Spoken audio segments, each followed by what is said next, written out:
Hello, and we're here for part 2 of our annual review of Passover breakfast cereals. We have our other Passover breakfast cereal expert today, and that is Yigal Goodman. He is an expert. Yes? No. Yeah, well, you're actually a breakfast cereal expert because of one breakfast cereal. And what breakfast cereal is that, Iggy? Cheerios. Honey Nut Cheerios. You're an expert in Honey Nut Cheerios. So everything has to measure up to Honey Nut Cheerios, and if it doesn't, oh well. We will be reviewing Crunchy Fruit Balls, Lieber's Crunchy Fruit Balls. I have a feeling they're going to be a lot like Honey Ringios and Cocoa Ringios, which we've reviewed in the past, but possibly with a slight fruit taste. Do you think there'll be much fruit taste, or do you think it'll mostly be sugar and food coloring? It'll be knockoff Fruit Loops. Knockoff Fruit Loops. Now, do you know Fruit Loops very well? No, but I know they're not as good as Cheerios.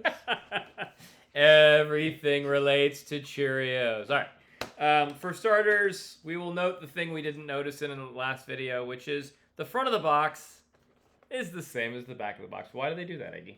Because they're cheap. Because they're cheap. Well done. Okay. This one is Kosher Par for Passover, overseen by Rabbi Weissmandel of Nitra and Muncie. I believe he was overseeing our cereals 2 years ago.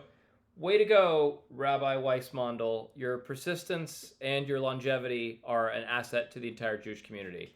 Or it's just old. Other things that we can note: ingredients: tapioca starch, dehydrated potato flakes, potato starch, sugar, glucose, artificial flavors, and food colors. FD and C red number 40, FD and C yellow number 5, and blue number 1.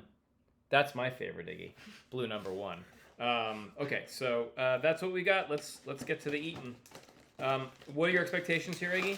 How good do you think they'll be? How bad do you think they'll be? On a scale of 1 to 10.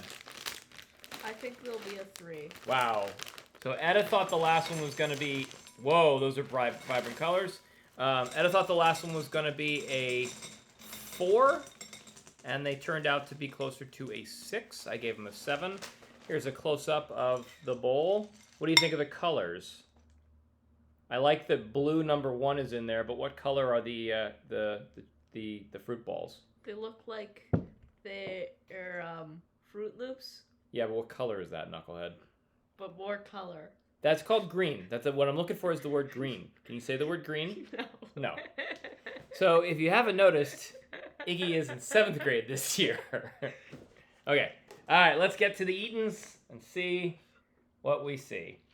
All right. Is that the right milk cereal ratio? Doesn't matter that much. All right, grab your spoon. Grabbing spoon. All right, you excited? No. He's not excited.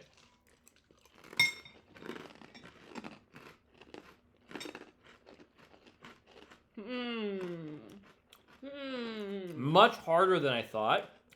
You were dead on with the Fruit Loops idea. These have a lot of crunch. They don't dissolve quickly.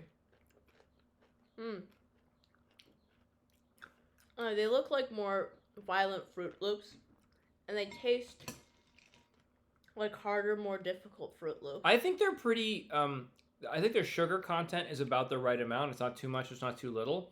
I don't think there's a lot of fruit flavor. Right? I don't think there's any fruit flavor. A little bit? It's got enough sugar that I don't notice. Mm-hmm.